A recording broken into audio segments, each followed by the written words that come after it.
पूरी दुनिया पर अजीब कैफियत तारी हो चुकी है। पूरी दुनिया एक वायरस से लड़ रही है, जहां पाकिस्तान की आर्मी ने पूरे तरीके से अपने मेडिकल कोर को इस काम पर जुटा दिया है कि हर एक एक पेशेंट की भरपूर देखभाल करनी, वायरस का हल निकालना। पाकिस्तान के मुख्तलिफ एक्सपर्ट्स और पूरी दुनिया के एक्सपर्ट्स इस बीमारी से, इस वबा से जान छुड़ाने के लिए मुख्तलिफ तजर्बात करते हुए दिखाई दे रहे हैं। पाकिस्तान आर्मी भी पेश है। जिस तरह पाकिस्तान आर्मी इस मुल्क की खिदमत कर रही है, वहीं दूसरे ममालिक की आर्मीज भी अपने मुल्क और कौम की खिदमत करके अपना नाम, अपनी रिस्पेक्ट बढ़ा रहे हैं। तो ऐसा ही कुछ मिस्र के अंदर होता है। मिस्र के एक सीनियर जनरल, जिसका रैंक मेजर जनरल के बराबर है, उसका इंतकाल हुआ है और इसी पेंडेमिक्स की वजह से हुआ है, इसी वायरस की वजह से हुआ है। आपको बता दें कि मिस्र की मुसल्लह फौज को कोरोना वायरस ने एक गैर मामूली धचका दिया है। मिस्री फौज के मेजर जनरल खालिद शतलूत को कोरोना वायरस हुआ, जिसकी वजह से उनकी डेथ हुई। नाज़रीन, आपको बता दें कि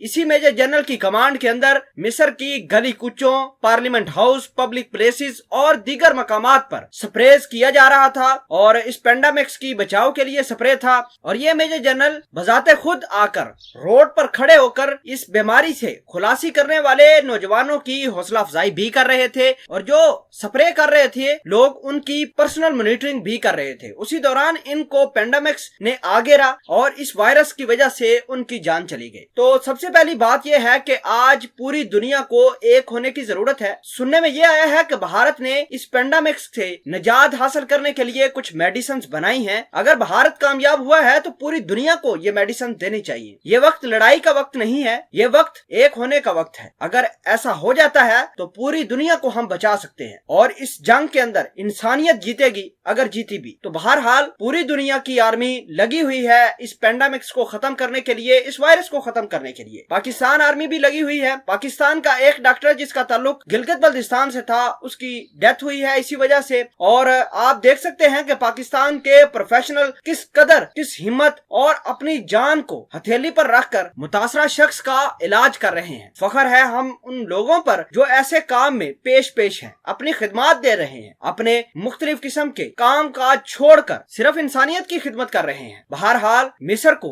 ये जो धचका लगा है, जो उनके मेजर जनरल की डेथ हुई है, ये बहुत बड़ा सानेहा है मिस्री फौज के लिए। नाज़रीन, आपको बता दें कि गुज़िश्ता दिनों से मिस्री फौज ने लिबरेशन कॉम्प्लेक्स, मरकजी चौकों, शहराओं, सबवेज, मेट्रो ट्रेन, जामियात, बसेस, पार्लियामेंट हाउस, वजीर आजम हाउस और दीगर मकामात की सफाई का अमल शुरू किया था। इसी दौरान मेजर जनरल शलतूत कोरोना वायरस का शिकार हुए। फौज के तर्जमान कर्नल तामिर अल दफाई ने अपने बयान में कहा है कि हमने एक बहुत कीमती असासा खो दिया है। पूरी दुनिया एक साथ होकर इस बीमारी से निजात हासिल करेगी। इंशाल्लाह एक दफा फिर इंसानियत जीतेगी। लोगों को सिर्फ अवेयरनेस की जरूरत है। अगर अवेयरनेस आ जाती है तो ये इंशाल्लाह पेंडेमिक्स बहुत जल्द नाकाम हो जाएगा, खत्म हो जाएगा। अल्लाह पाक सबको हिफाजत में रखे, आमीन।